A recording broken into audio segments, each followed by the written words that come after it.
ఎన్నికల ముందు వరకు జగన్మోహన్ రెడ్డి గారి మీద విషం ఎక్కిచ్చారు, విషం చిమ్మారు. ఈనాడు, ఆంధ్రజ్యోతి, టీవీ5, మీరు, పవన్ కళ్యాణ్ గారు అందరూ కలిసి, ఆఖరికి బీజేపీ వాళ్ళతో సహా పురంధేశ్వరి గారు కలిసి ఏమని 15 లక్షల కోట్ల రూపాయలు అప్పులు చేశాడు జగన్మోహన్ రెడ్డి గారు అని చెప్పని. ఇవాళ రేపు బడ్జెట్ ప్రవేశపెడితే మీకు చెప్పాలి కదా, ఎలక్షన్లు అయ్యి 30 రోజులు అయింది, 35 రోజులు.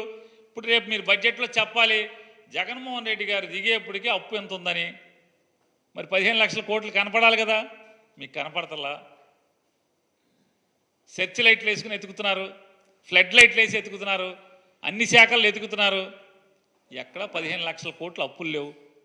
నిర్మలా సీతారామన్ గారు చెప్పింది, అరే బాబు 4 లక్షల చిల్లర కోట్లేరా బాబు, ఊరుకోండి, సావండి, ఆపండి అని చెప్పిన ఆవిడ నిన్నగాక మొన్న కూడా చెప్పింది.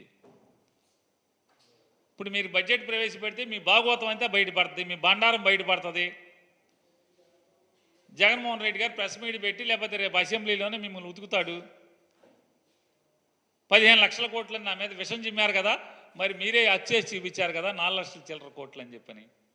అదొక మీకు పీకులాట. రెండో పీకులాట ఏంటి అంటే, బడ్జెట్లో మీరు ఖచ్చితంగా మీ సూపర్ 6లా లేదా పవన్ కళ్యాణ్ గారి ఏంటది షడ్భుజమా ఏంటండి, దాన్ని ఏమంటారు, ఏదో చెప్పాడైనా, అష్టదిగ్బంధనమా ఏదో చెప్పాడు, షణ్ముఖ వ్యూహం మిత్రుడు చెబుతున్నాడు. ఆయన జనసేన బీటే, అందుకు చెప్తున్నట్టు మాకు షణ్ముఖ వ్యూహం, సూపర్ 6, షణ్ముఖ వ్యూహం. ఈ రెండు ఎంత బడ్జెట్, ఏ షణ్ముఖ వ్యూహానికి ఎంత పెడుతున్నావు, ఈ సూపర్ 6కి ఎంత పెడుతున్నావు, ఈ ఎన్నికల హామీలు ఏమేమి పెడుతున్నావు అనేది బడ్జెట్లో పెట్టాలి.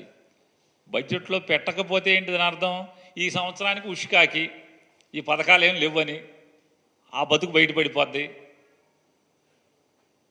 అదే ఇప్పుడు ఆర్డినెన్సో లేకపోతే ఓటాన్ అకౌంట్ అనుకో, కుట్టు సప్పుడు కాకుండా ఏమి లేకుండా టప్పని ఈ పాస్ చేసేసుకోవచ్చు. దాంట్లో అప్పులు చూపించాల్సిన పని లేదు, పథకాలకి అలాట్మెంట్లు చూపించాల్సిన పని లేదు, డిపార్ట్మెంట్లకి డిమాండ్లు కూడా చూపించాల్సిన పని లేదు.